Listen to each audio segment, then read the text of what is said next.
Coming live to you from St. Augustine Beach, Florida, it's time for RecruiterCast Live. In today's talent landscape, you need to be one step ahead of your competition, whether you're a recruiter, hiring manager, or candidate. Join Dave Webb, lifelong entrepreneur, big data expert, and staffing aficionado, as he chats with guests about everything recruiting. From entrepreneurial journeys to job descriptions to the tech that will make you land top talent, if you want to learn about the latest trends, this is the podcast for you. And now, here's your host, Dave Webb. Let's talk recruiting.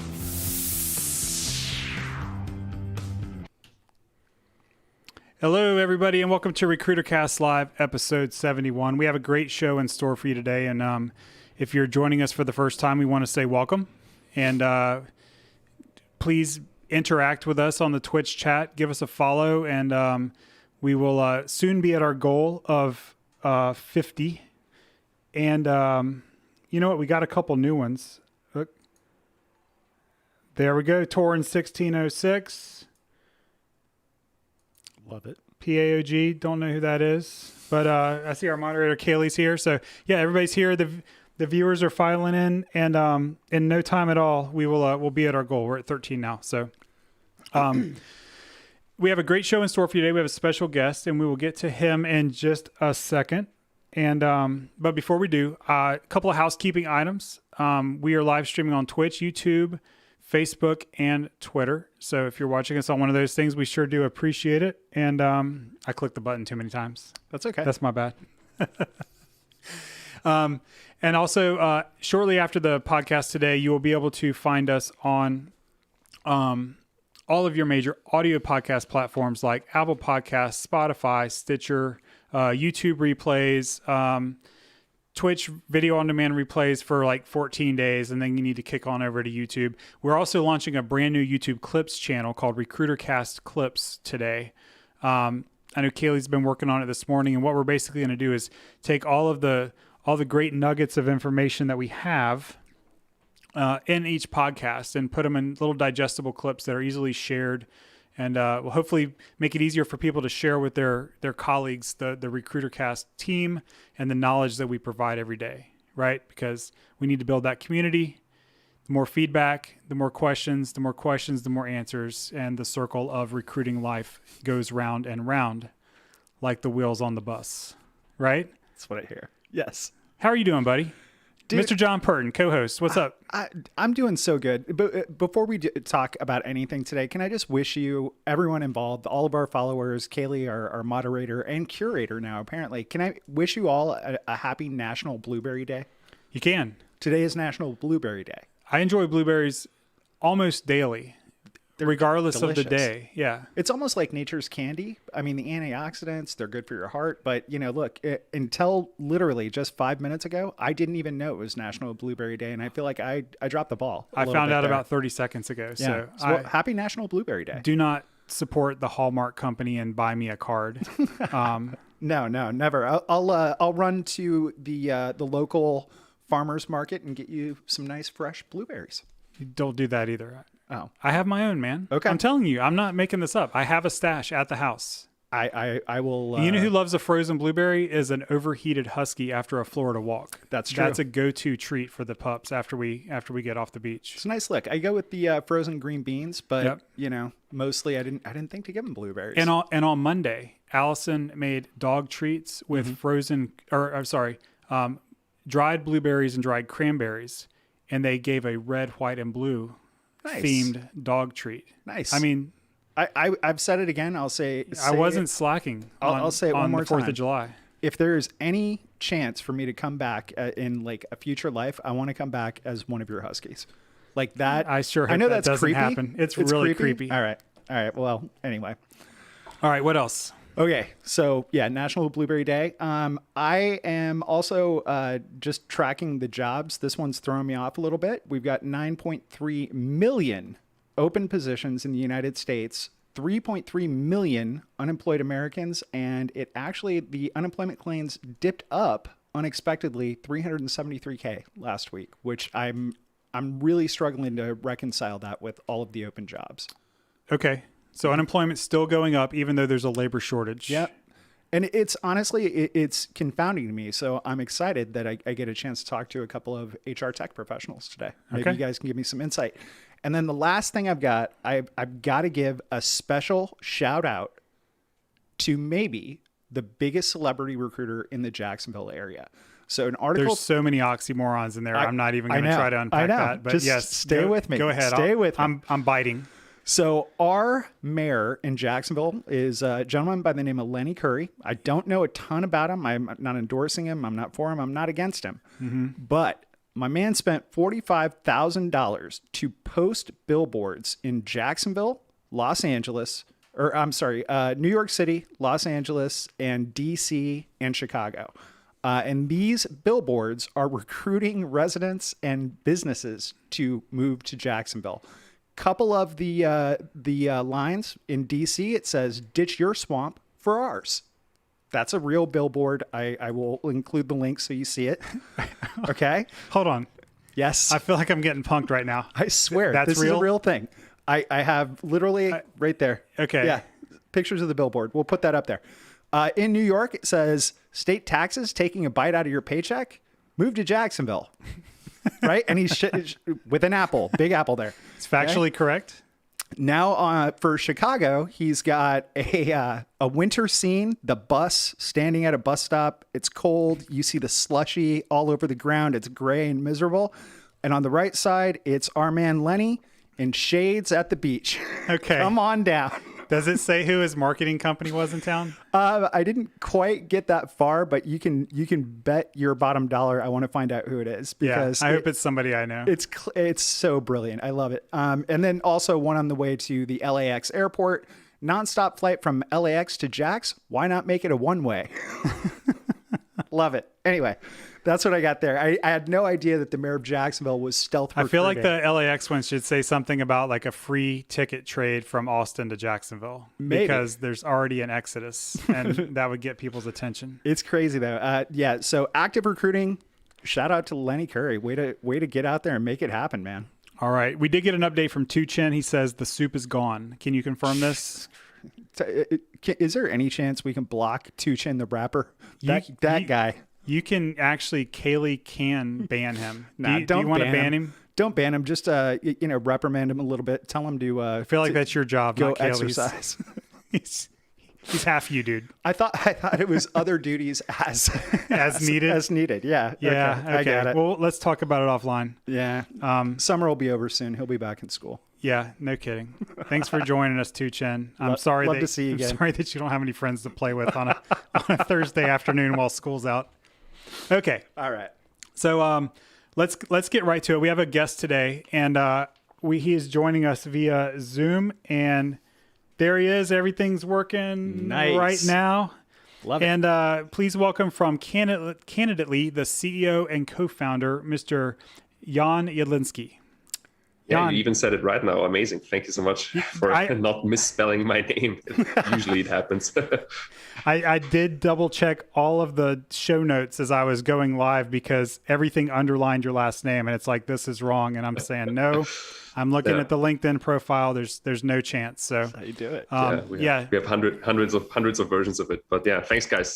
Thanks Dave and John. Great to be here. Excited. Yeah, it's great to have you. So Jan is an entrepreneur. He's making some waves in the recruiting space, and we decided to have him on today for a couple of reasons. One, so that you guys can ask questions. We got some. We just want to have some general technical discussions about the future of HR and staffing. As I'm losing my mind here. The future of technology in the HR and staffing industry. And let's learn a little bit about Jan and Candidly and how they got to where they are, and just kind of preview some of the products. And I looked at some earlier, and I'm really cool. Impressed with the really beautiful user experience and design. You can tell that it's something that was not an afterthought like it is in most products. Jan, I'm serious. I saw a screenshot of a recruiting app last week that was written in Delphi. Yeah. Like it really did. It was Windows 3.1 flavor. Horrible. Yeah. I can imagine. Yeah. There's still too much of that out there, I believe. Yes. So Jan, tell us a little bit about yourself, and where you reigned from and how you ended up being the CEO of Candidly. Sure. Thanks. I'm actually currently tuning in from Vienna, from Austria. That's where I'm originally from, as you can hear from my accent. We spent the last couple of years in the US in the staffing industry. That's why I learned everything about the ATSs, MSPs, the bill rates and the pay rates, and all the details that you need to know. And I'm currently the CEO and co-founder of Candidately, which is a SaaS product for staffing and recruiting companies. It helps staffing and recruiting companies with candidate presentation and candidate marketing. So we essentially call it under one bucket, the digital storefront for the staffing company. So with like the one pitch sentence, we are building the Shopify for any staffing and recruiting company to enable them to be more digitally accessible online. And I'm super excited to be in the industry already for the last couple of years. As you rightly mentioned, I'm still young, so like why I ended up here in the industry. We have started a staffing company, and that's how I sort of got into building technology and staffing, and ended up with this product today, which we are actually super excited about, because as you rightly mentioned, there is a lot of technology out there that is really crappy, to be honest, and it doesn't help anybody in the industry. So we are trying to make that a little bit better. Yes. Yeah, great story, and very much like us, staffing company to HR technology solution for a staffing company. You started as a staffing company? Yeah. Yeah, we did in 1999 or 2000, somewhere around there. I can't remember now. It's been a long time, but yeah, we had a staffing company. The ATS solutions weren't up to what we knew we could build as computer scientists and developers. So. We built the HERF Web applicant tracking system, named aptly after James HERF and myself, David Webb. And we were quickly told that's a horrible name for a piece of software, and we needed to come up with something new. So we paid someone to come up with Brightmove. And so I think we officially launched Brightmove in 2003 or 2004. Mm-hmm. Started making sales, and at the end of the 2008 financial collapse, whatever you want to call it. Everything was gone except for like this dude in the corner who we had selling Brightmove for us, and we're like, hey, let's focus on that. Not like we have any more options, but yeah. So yeah, that's kind of our story. Hopefully yours wasn't. Hopefully you didn't have to learn as many lessons as we did along the way to get to that. But it for us, we learned a lot. So it's like could tell we could talk for hours about it, I guess. Yeah, I think, and that's an entrepreneurial story from what I can tell. I mean, I listened to, I haven't listened to it in a while, but what's Reid Hoffman's podcast? Masters of Scale. Yeah. Everybody's got the same story. If you don't pivot, you're dead. Yeah. So I'm a pivot master. Jan, I'm curious. How did you, as far as the way you're approaching. Thanks for the follow, KitCon01. Thanks, man. For the as far as the approaching marketing candidates, tell us exactly what Candidately does, and kind of what the inspiration was and how you got there. Sure.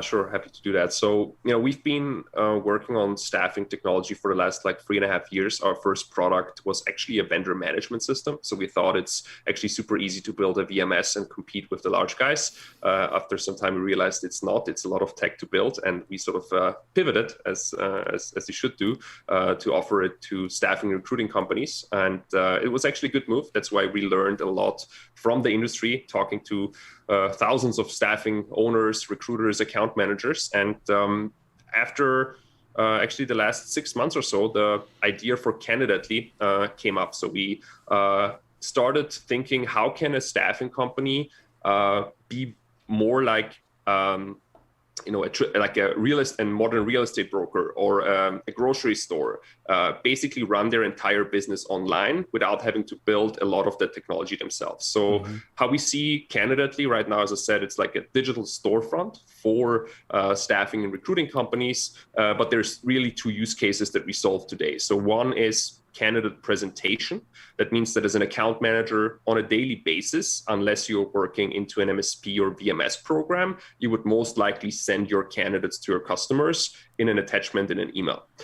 So what we found is that this is obviously a small piece of the process, but it's super cumbersome. You have to follow up. You have to, be the annoying recruiter that comes always with that email with the attachments, and that comes to the customer with follow-ups and so on. So we sort of packaged this entire process into a digital link. So instead of attaching a resume to an email, sending it to a customer, and you do the same basically with a digital link. So you have an easy way to get quick feedback, which is important, and you have an easy way to track all the interactions that you have with your customers. So that's one part, and that's sort of candidate presentation. Candidate marketing, out of the same interface that we have built, essentially enables you as a staffing and recruiting company now to give your customers access to your talent pipeline. So think of it in this way: if you have candidates coming off assignments, if you have candidates that you have interviewed but not placed, if you have a good list of candidates that you want to proactively market to your customers, why not have that in a nice interface where your customers can actually come, view the candidates, start chatting with you, request interviews, request more information, like you would request to view an apartment at a real estate broker. If you go to a real estate broker's website, if they would not have their apartments and houses on the website, you would most likely not request a callback or a catalog these days, right? So you want to have that same experience as a staffing firm. And we looked at, over 10,000 staffing agency websites. Pretty much the status quo is request forms. So we said, okay, how can we transform the buying process for the end client to make it more state of the art, right? And when you look at other industries like real estate or groceries or even insurance, all those processes have developed over the last 5 to 10 years, and I think staffing is way behind, right? So you can think of Candidately in a sense of how can we actually, build this digital storefront like Shopify has built that for, individual retailers that have not been online. How can we do that for traditional staffing and recruiting companies? Yeah, and we are still in early days, but I think there's, a lot that we will be able to do and help the industry overall. Yeah, that's awesome. So yeah, I mean, this takes me back to like, I feel pain my right now. early staffing days, right? When we had the staffing company, and Jan, I'm curious how you guys did it, but in our market, there was this race to the bottom, right? I mean, we hear that term a lot, but it's like, who can get the most resumes into the hiring manager the fastest? And the hiring manager would kind of like go through them in like a FIFO queue order. And like the first one that'll work. Like that's who got the first interview. And, it was totally a numbers game. Yeah. And one of the ways, we kind of changed the attitudes in our market was that we told hiring managers up front, you're not going to get resumes from us within the first 24 hours. We're going to vet these people, right? If you don't like that, let us know. We'll get out of the game. But we're not just going to throw them over the fence. That doesn't seem fair to the hiring manager. So yeah, I can imagine like getting the hiring managers to adopt a new way of looking at candidates was either really easy or really hard, right? Because they've got this like autopilot program that they've been doing for decades versus the pain they know and the new thing that they don't know and whether or not it's painful or not. So, I'm kind of curious when you pitch this to your investors and to the staffing companies that you kind of did your market research on, how did that go? What was the pitch and what was their reaction? That's actually a really good question. The conversations are mixed based on who you speak with. So there is a clear market segment on staffing and recruiting that really loves that. And there is a clear market segment that said, I'm not sure, we're probably not going to use this. Our customers are afraid of this type of solution. And if you look at the market, let's imagine on the left-hand side, you have the VMS, MSP staffing firms that are working high volume. They will not need that solution because they would submit into a Beeline, into a field glass, into another VMS. So there is no other solution in the middle that is needed. You would have on the right-hand side the executive search firms that would say, no, I'm placing a guy or a woman that is $500,000 yearly salary. I'm not gonna do this in a digital link. I'm gonna go for dinner with my customer and pitch that particular candidate or be super high touch, right? And then you have a big part of the market, specifically new and modern staffing companies that were started just a couple of years back, that are thinking, okay, we don't have a legacy software system. We're starting from scratch. How can we basically out of the box be pretty much, up and running as a digital staffing platform pretty much tomorrow? Those love that solution, right? So we actually see customers now that started, staffing companies last year, and they maybe have, a simple ATS, and now they started right out of the gate with Candidately, and they love it because they can now compete and give their customers a much better experience than their competitors. But I agree. So like the solution could be to some extent, on the end client side, in some cases, maybe it's a big change, but how we have built the product is essentially it has a big consumer look and feel, right? So it's not something that you have to teach your customer. It's not something where you have to do tutorials or webinars or anything. You just send them a link like you would send them, a calendar invite. It's super easy. There is no login or anything required. Like a few clicks to review the candidate and give you feedback, and that's pretty much it. So we see that with the existing customer group that we have today, and that ranges from an individual recruiter to a $500 million national IT staffing company. Their customer feedback is amazing. So they're like, hey, this is really much better because we can collaborate on our side with our hiring managers on the same links. We can always come back to the places where you are presenting the candidates. We don't have to follow up with you and ask, hey, which email was that attachment again? And on the other hand side, as a staffing firm, you have that immediate insight, and you give your customers just a better branding, a better look and feel, and the confidence that you're not sort of behind the curve on how the industry is overall moving. So yeah, you're right. I think that's mixed feelings, but overall, I think the solution is timely. I believe that probably if we would have launched this 3 years ago, or maybe even 2 years ago, it would be too early. I think COVID has definitely accelerated the mindset in the staffing owner and recruiting owner to actually look at this and also accept it. Yeah. So the I'm trying to think of like the hiring manager interface of most ATSs. I think it's like the forgotten corner of the ATS, because everything's focused on candidate experience, because those make the recruiters happy, and then recruiter experience because they're happy with candidates and they pay the bill. Right. Yeah. I mean, typically the hiring manager has no financial stake in the ATS or the presentation of the candidates. So yeah, I see this as a great plugin, especially to systems that don't have what we call our hiring manager dashboard. Right. Yeah. And client portal, there's a few that have that. Exactly. Client portal too. Yeah. And the ability to give feedback, give canned responses to declines that don't violate laws are good things. Just some of the things that I can think of. But yeah, I like the idea of the link and not having to automatically have a hiring manager like account set up. Like I went through the software earlier today. I just had to verify my email. And so if I had the link and I had a verified email, I was able to request the CVs. The recruiter, it was very easy. The recruiter approved it and made sure that I was, who I said I was, and a cursory domain verification, like at bankofamerica.com would let you know that I was probably a legit hiring manager, that the link had been forwarded to at that company.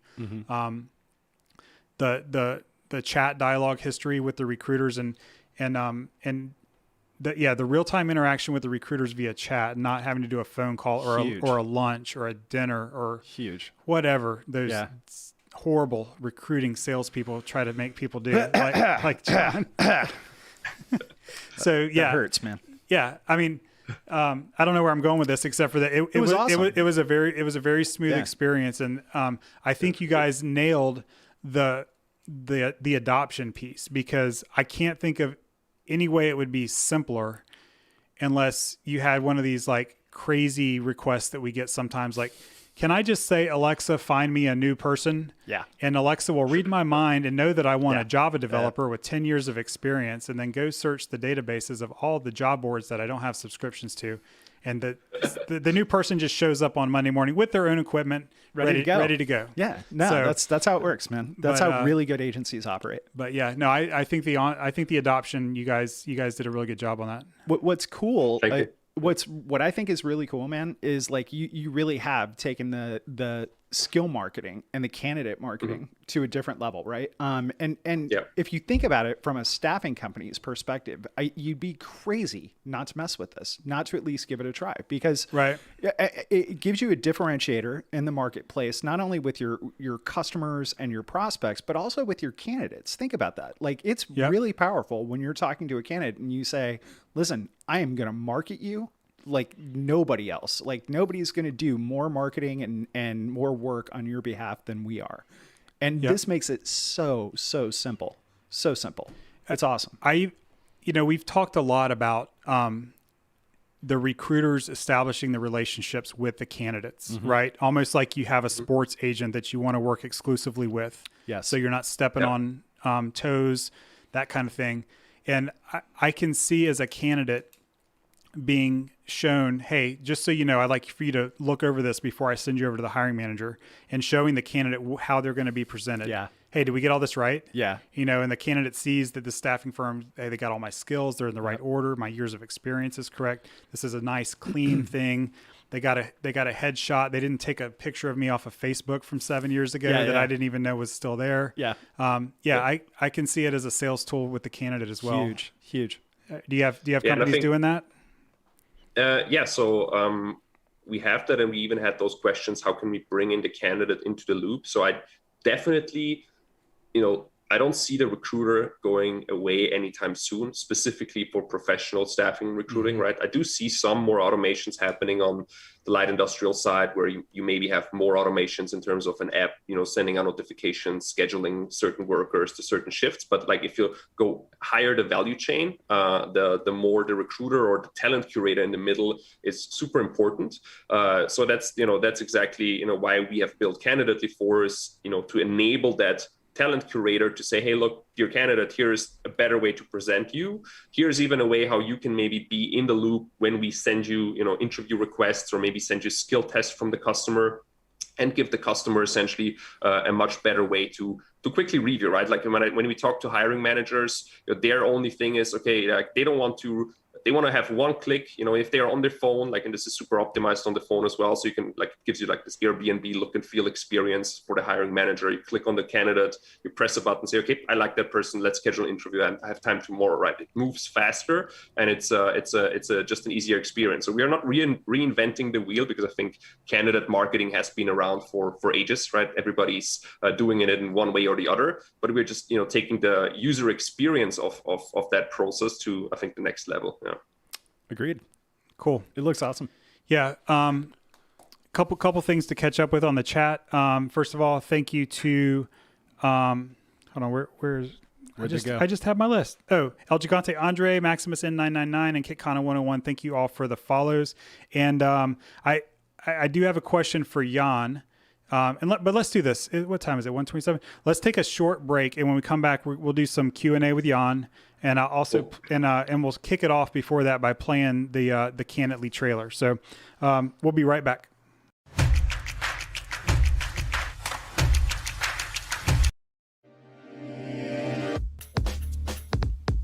Make sure to check out RecruiterCast on social media: Facebook, Instagram, LinkedIn, and Twitter.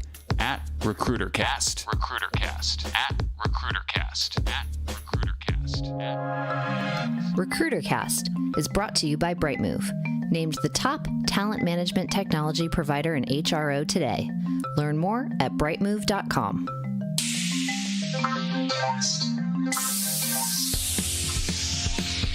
You're listening to RecruiterCast Live.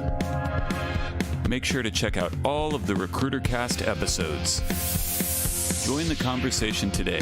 Download and subscribe for free on iTunes, Spotify, Stitcher, Google Play, and all major podcast platforms. It's time to get back to RecruiterCast Live. Call in now to join our panel to talk about the current state of recruiting and what may be in store for tomorrow. Call 904-478-9299. 904-478-9299. And now, here's your host, Dave Webb. Let's talk recruiting. All right, and we're back. Okay, so apologies for playing the first 3 seconds of the Candidate Lead trailer before going to the Brightmove RecruiterCast short ad. As I put in the chat, our producer is me, and I'm a moron, and I only have 2 hands and 1 brain. It's not perfect, people. But we are back, and the good news is that people wanted to know where the rest of the trailer was. So, without further ado, let me play the candidate trailer, and then when we come back, we'll do some Q&A.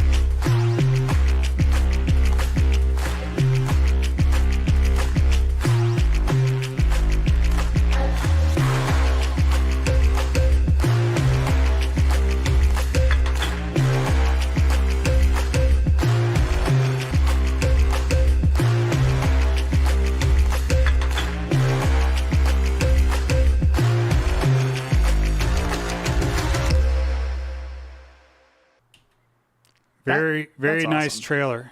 There was a horrible logo in there that I saw though. It escapes my mind. It was weird. Honestly, I just didn't have time to edit it and make it blurry or just like do a really bad overlay. Yeah. But look, Jan. We have to do different versions. We have to do different versions with maybe a couple. No, listen. Yes, no. He's right. Jan's right. We definitely need a new version of that video. But the trailer really does a good job communicating kind of at a high level what the application does, and it's really well produced, and it shows off that beautiful AI, man. Yeah. So we got really we got some feedback. Tuchen says 10 out of 10. Come with Kaylee says love it. Banshee says that there's an example under a link copied button that shoots out confetti when they click on it. Confetti drop. Love that.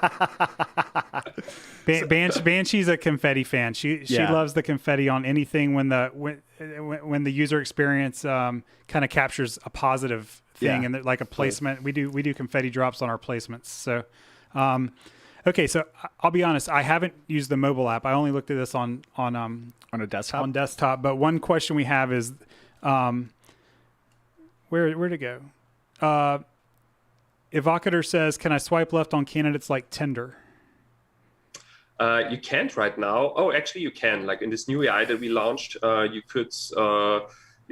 have a button. It's not a swipe, but you have like a little button that gives you the option to go back and forth on the candidates that you would have on your list. So you can imagine when a customer gets a list and that there's 10 candidates on it, you click on one candidate, you will have the option to review candidates and like sort of swipe between the profiles. So you can basically, click a button and say, okay, I like that, and swipe right, and then, don't like that candidate. Yeah, it doesn't look and feel like the Tinder version, but the functionality is pretty similar. Yeah.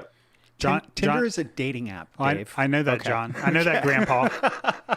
I just want to let you know, it's what all the kids are using these days. I know, and for those of us who have been married for a couple of decades, it doesn't really matter. No. But yeah, I get it.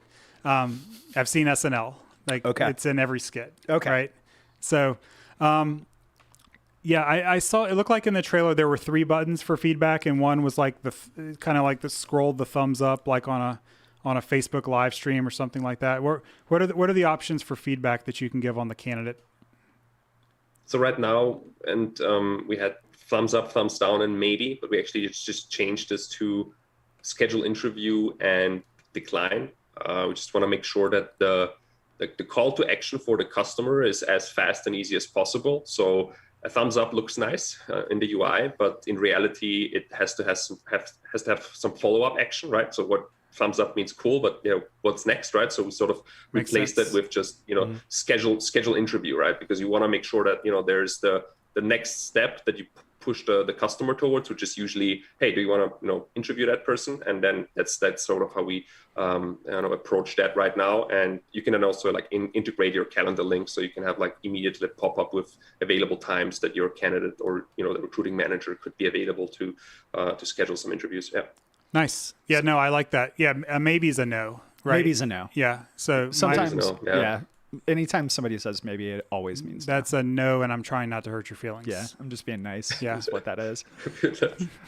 So, John, I may approve your time off request for next week, but stay tuned. I'm maybe come in next week. I don't know. Maybe. Touche. Yeah, I mean, you know, we're just we're riffing, Those are fighting words. right? So, can I ask how often you like update the app? Like, it sounds like you're working on it in a pretty vigorous cycle. Yeah. So like we set the goal for ourselves. We're actually starting to build it in public now. So like I learned that, the feedback that we received for our previous product was super helpful in the early days.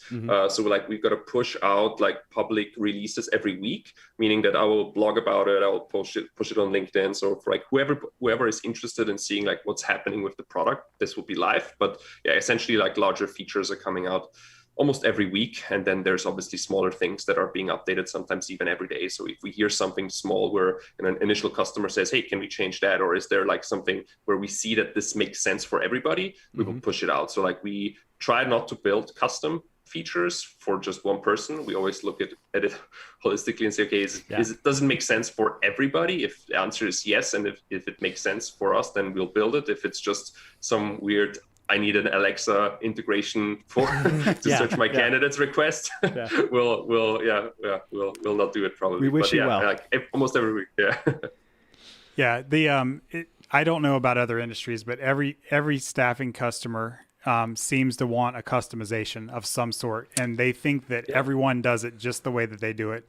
And I can tell you, as the hub of all of those spokes of ideas coming in, I promise you, everyone's unique, and that's great, right? But as we've said before, and had some of the guests say before, like trust the company that's serving 1,000 staffing companies. Like, at least be open to trying a new idea before saying no, right? Yeah. Do you have a list of all the things like after the years now building the ATS? Do you have like a long list of weird requests that came in that you we do want to like publish or put that would be interesting to see, like anonymized, like don't say who asked for it. No, we used to capture everything, and then we switched to Agile like 7 years ago, maybe 8 years ago. And when we did that, one of the things of the Agile process is like, it doesn't go on the backlog if you don't think you're going to get to it in 3 to 6 months. Like, let it organically come back around.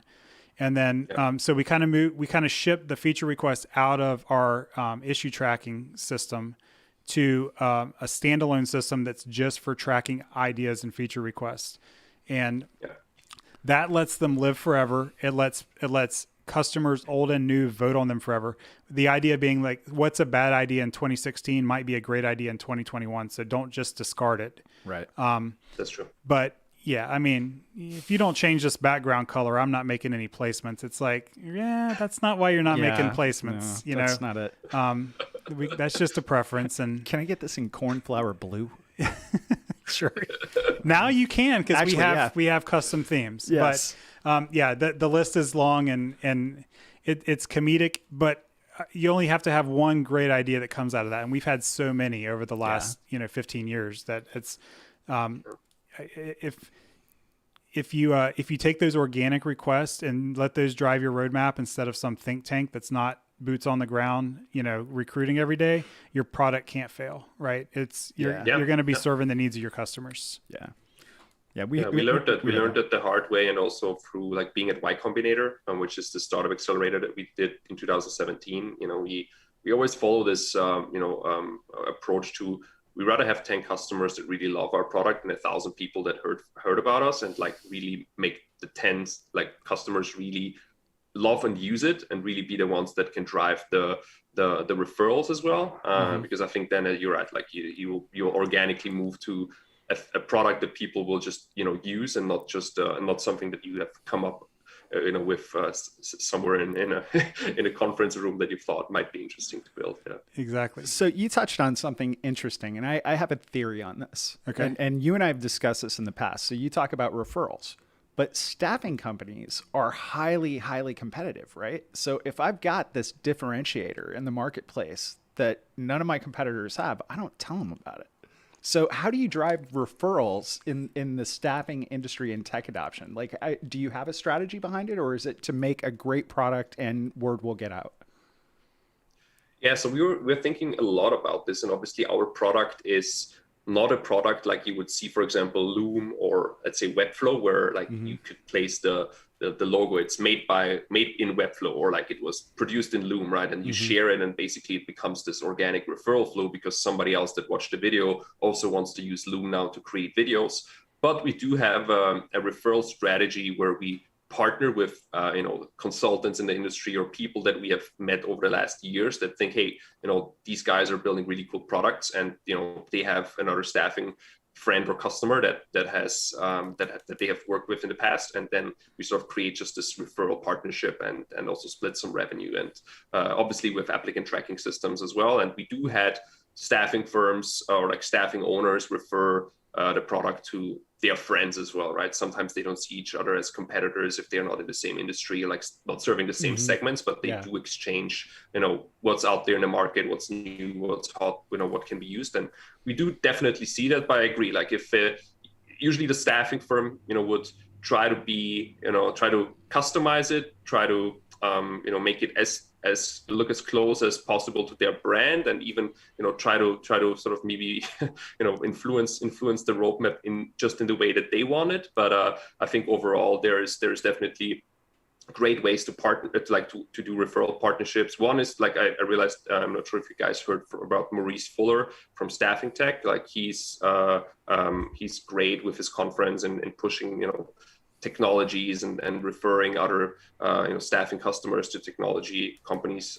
So that was one of the things that is super helpful for us. For example, with people that are literally focusing on who can we introduce Jan to all day long. Yeah.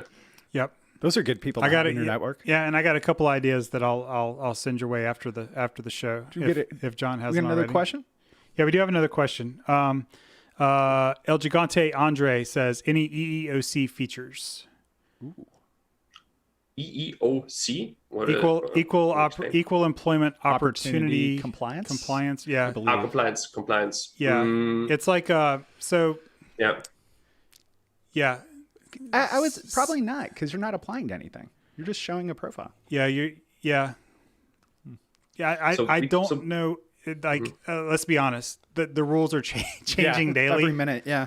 In the States around this. So, but yeah, how do you guys handle like presentation? And I think I'll try to guess the question. I think it's around the thumbs down or the no, right? Like, no, that guy's ugly, right? That you don't want to record that in your applicant tracking system, or right. No, we are only hiring women for this job. Right. Like that's a bad look. I think, does the company doing the candidate presentation have a way to kind of control and set up some boundaries and parameters on the feedback so that it doesn't get into a sketchy area? Yeah, totally agree. No, I think so. There's two things. We definitely offer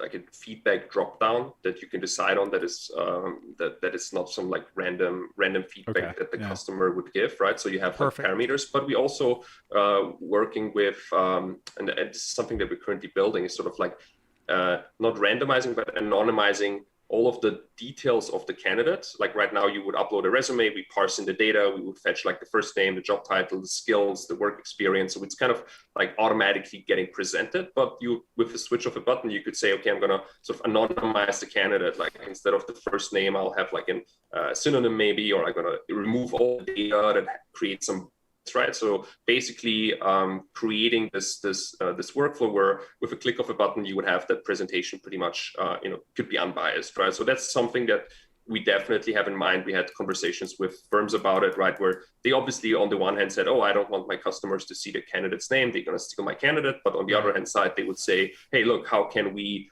anonymize the data, so like the customer would not be biased based on a picture, based on a name, based on a location, and just look at the work experience and take the steps from there. So I think those are the things that we're working on. And yeah, in terms of anything else, like we offer customers the option to attach their terms of use or anything that they would display to their existing customers to assure like we try to give the customers the options, but we are really able to influence some of the processes that they would then do with the product ultimately. Yeah. Nice.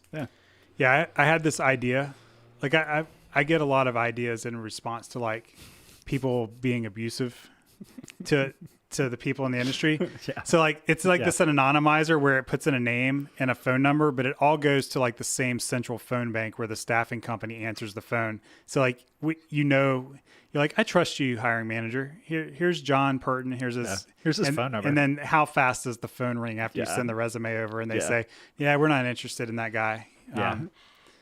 But then I realized that's just a waste of time. There's nothing good can come of that. No. But I have ideas like this several times a day. Yeah.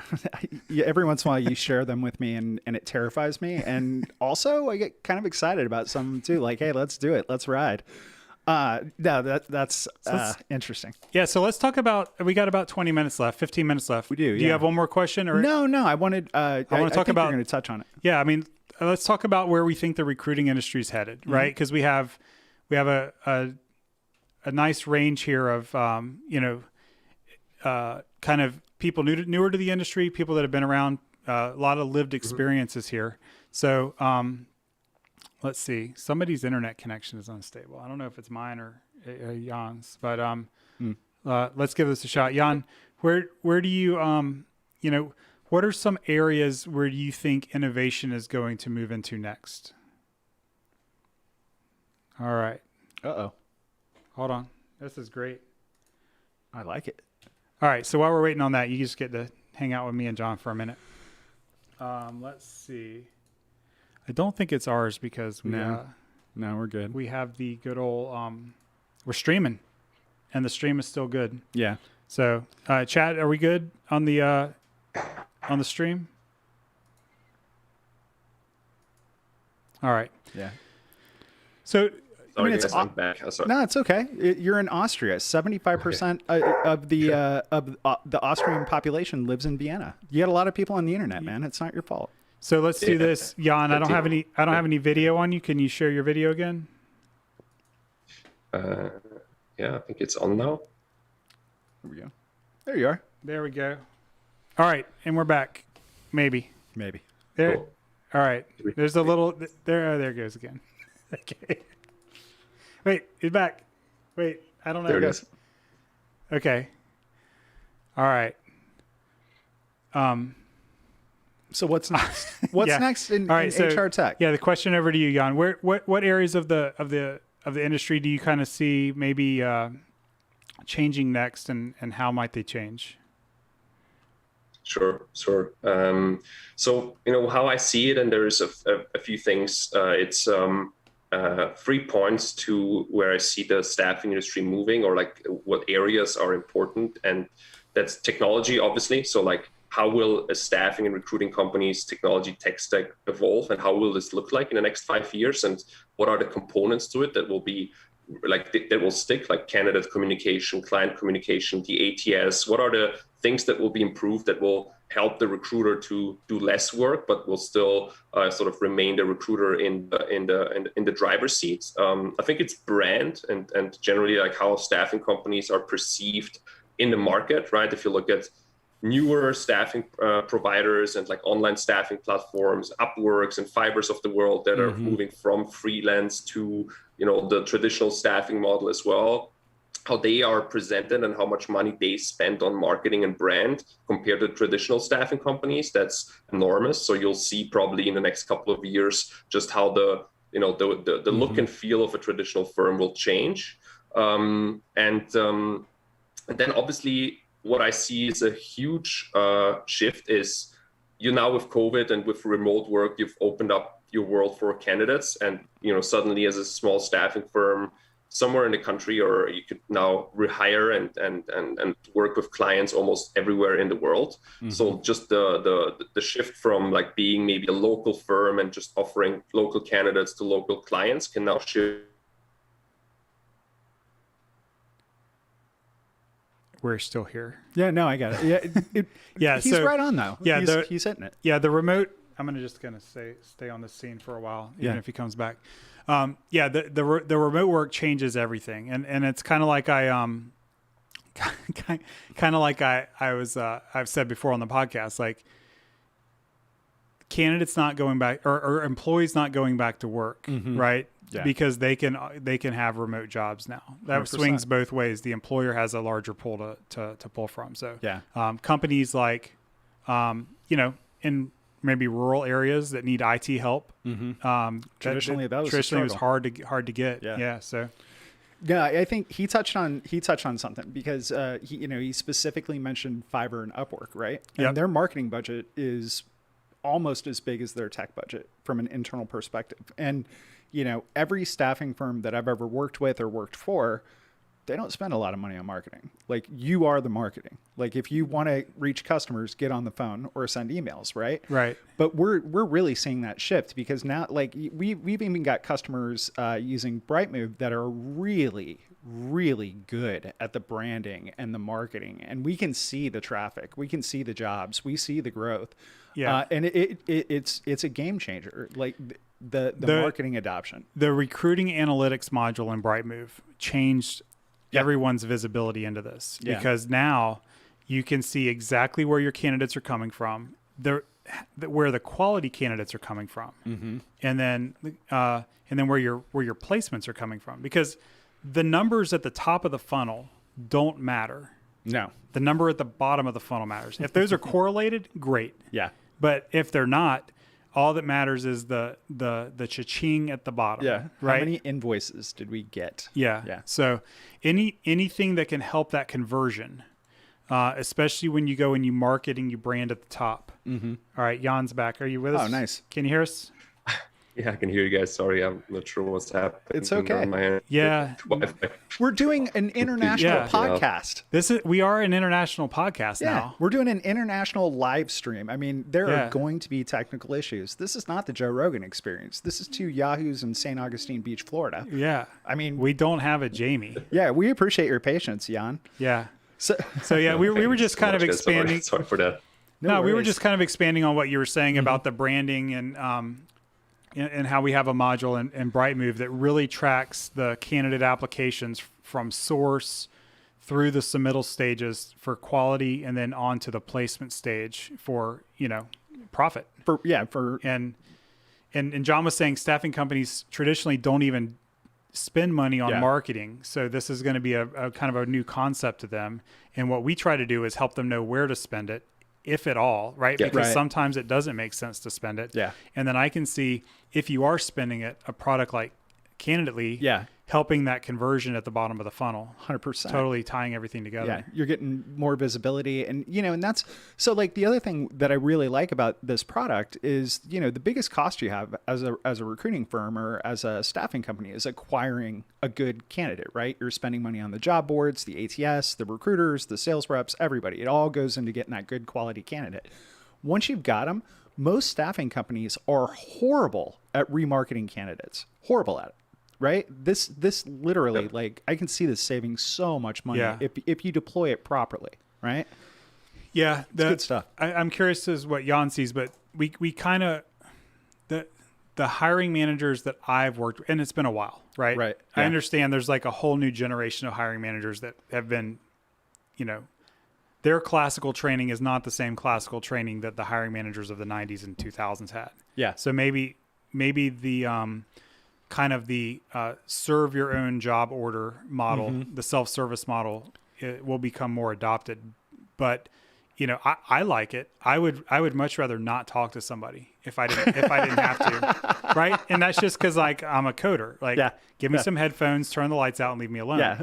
And if I need to hire somebody, I'll figure it out. Yeah. But getting them to get to kind of proactively search the available candidates and the ones coming off placement is huge if you can get that adoption from the hiring manager as well. And I think it's been folded into the presentation as like, here's a presentation that I'm used to. Oh, and what's this other feature? Oh, look, I can search here whenever I want to find some candidates again. Yeah. Or I can set up alerts. So like I only get notifications when I'm interested, or like I'm interested in a specific skill set, specific location, specific years of experience. Set up an alert on my list, and I only receive as a hiring manager the email when something relevant is on that list versus the account manager spamming me with random emails and resumes that don't fit to what I'm currently looking at, right? Or if I'm even looking, right, I want to get that notification when I'm ready to buy.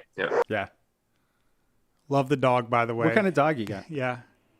I got a small dog. It's called his name is Pablo. He's like 1.5 years old, and he's downstairs now. He's probably going crazy already. It's super hot in Vienna, so it's like the hottest day of the year, I think, today. So yeah, for him it's also tough. He's just like trying to find cold spots in the house to lay down. You're hanging in there, man. We're coming up on the 2:00 hour. I did want to ask you about the World Staffing Summit, yeah. Yes, thank you. Tell us about that. I know you promote that. You're heavily involved. I think you organized it. It's you. I mean, so what's that about? Yeah. So we started the World Staffing Summit last year. The first edition was in January this year. It's an online conference for staffing owners and operators. It's basically a place for staffing owners and operators to come and learn good content that is produced specifically by cool people for the industry. So like little sponsors or no sponsors, it's free to come and had really amazing speakers last year and over 15 sessions. And this year we're going to have it again, or like early next year in January 2022. So stay tuned. It's going to be an online conference, 4 days, specifically designed to help staffing owners and operators, learn cool things, how they can improve their business. Yeah.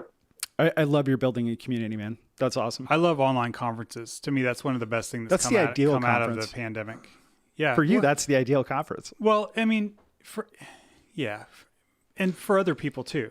Like for me as a business owner, sure, right? Yeah. Like, do I fly all of my developers to Austin for 7 days? Yes. Or right? Is there like 3 1-hour sessions that we really care about that we can all get in the conference room together and watch on the big screen and have a private discussion without interrupting, as it's going along? And how does this apply to our organization? That kind of thing. My only pushback on the virtual conference is there's no swag bags. Like that's the whole point of going to a conference. Some would call that a positive thing. Like it's just. Go ahead, Jan. Yeah. No, I said we actually wanted to send out some stuff, but then we realized, we had little budget for it, and we didn't, ask people to pay to come to the conference, or even had big no sponsors last year. So we're like, all right, sending, and we had like 6,000 registrations and like 3,500 people or so. That's awesome. Conference online. So like, I would have to send out like 2,500, 3,000 bags to individual addresses. It would be quite costly, I think. That does not scale. Yeah, but those are great numbers for awesome numbers. A new conference. That's great. Congratulations, man. Yep. Thanks so much. Yeah. Well, Jan, we're going to wrap it up here. Why don't you tell everybody how to get in touch with you, and the companies and the products if they want to learn more information. Sure. So you can find us at candidate.ly, or you can hook me up on LinkedIn under Jedlinski. So you can message me directly if you're interested in the product. There will also be some cool discounts if you come with a RecruiterCast code that we can post later. Promo, nice. Just visit the website and you'll find all information there. And there's a sign up button, and you can get in touch with us pretty quickly and chat about the product or brainstorm, or if you're just interested in chatting about the World Staffing Summit, I'm always up for that. Nice. All right. Well, Kaylee posted the LinkedIn link in the chat. We'll put the link to Candidate.ly and the other sites in the show notes so people can find it when they watch this later on. Jan, thank you very much for joining us today. And I look forward to Thank meeting you you so in person one day, maybe at one of these conferences. And no, seriously, I feel bad for John because he looked up a lot of Austrian fun facts, and we didn't quiz you guys. We didn't really have time. He was going to quiz you to see how much you knew about your own country, which I told him I thought you would do good. We could do an Austrian special. Yeah. Perfect. The national bird of Austria is a black eagle. You're supposed to ask Jan, not tell him. Well, no, we're gonna save the trivia for next time. Okay. I just wanted to show off. I mean, are there black eagles flying around everywhere? Because we don't have those here, and I think that's a pretty cool eagle. Everywhere. There's a couple right now. They're like harpies. They're like harpies everywhere. You got a duck. Our bird's the bald eagle, and it's almost impossible to see. Like maybe once or twice a year if you're at the right place. You're lucky. Yeah. Anyway, thanks for joining us. Yeah, thanks for joining us, Sean. Great product. We're excited to see where it goes in the future, man. Yep. And thank you so much, guys, for having me. It was a real pleasure. Thank you, sir. You're welcome. For all of our viewers, until next time, happy recruiting. You're listening to RecruiterCast Live.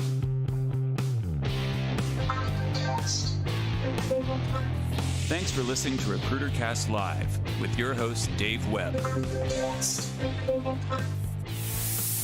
Make sure to follow RecruiterCast on Facebook, LinkedIn, Twitter, and Instagram @RecruiterCast. Check out RecruiterCast on all major podcast platforms. Subscribe now. RecruiterCast is brought to you by Brightmove, named the top talent management technology provider in HRO today. Learn more at brightmove.com.